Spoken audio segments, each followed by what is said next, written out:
Hey everybody, Bekka here. Today, in my next installment of Seeds in Growing in the Garden, I'm going to talk about your herb seeds and what you should start off with in your garden. So let's get started. So those that are here for the first time, I'm Bekka Laurent, and I'm here to empower you with knowledge of a natural health lifestyle. As an herbalist and holistic living specialist, I do that every day in my store. But what you might not know is I've been a homesteader for well over 15 years and have played around with plants at some aspect in my whole adult life.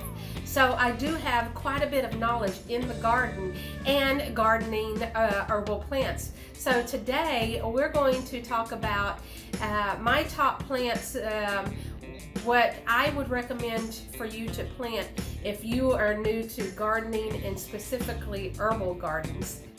So I went through my seed box and went ahead and picked out some herbs that I really think everybody should be growing, but I start off with my list as common herbs that are readily available and easy to find, and kind of work my way to herbs that may be a little more difficult to find, but you should be able to find them.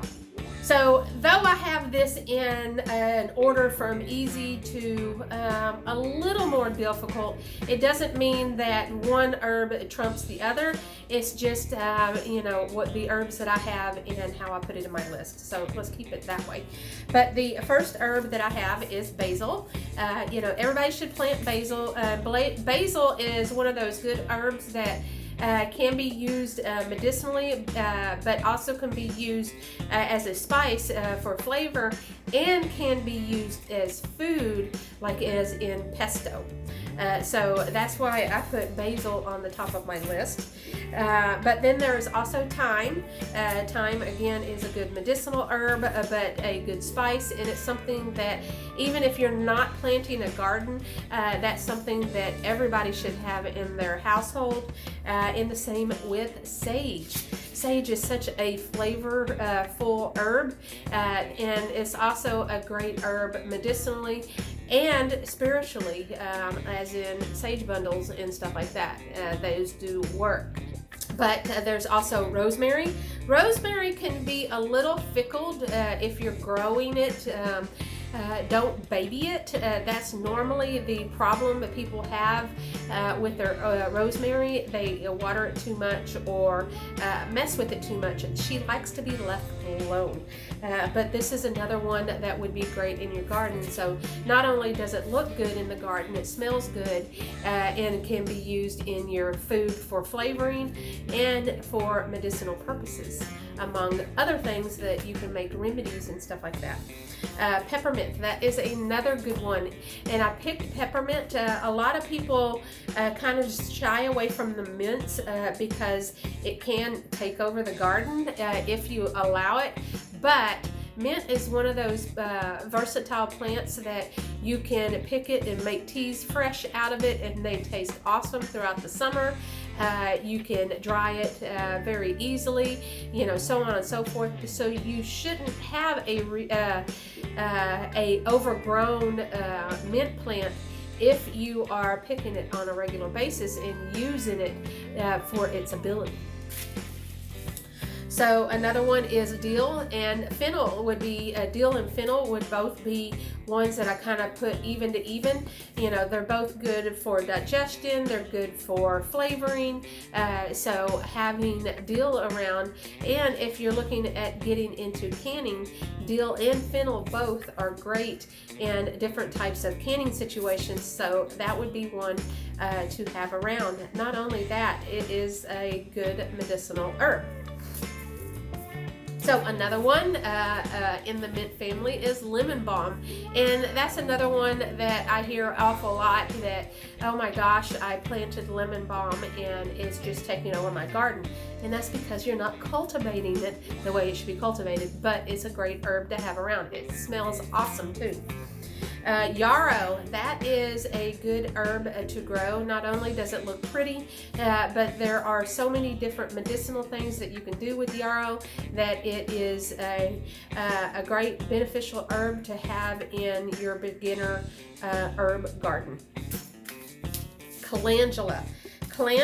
And this one is labeled purple coneflower, but this is echinacea. These two are wonderfully valuable plants that you can use in various different ways, and for your health, these are great plants to have around, and they are beautiful plants, easy to grow and easy to grab the seeds and save them year after year. So these two, calendula and echinacea, or purple coneflower, those are ones that you can, even if you have a flower garden, those would be a great addition to any garden that you have, and be able to use them medicinally. And then German chamomile. This is a good pretty herb, as you can see, so it would go great in a flower garden, but is also a great medicinal to have around.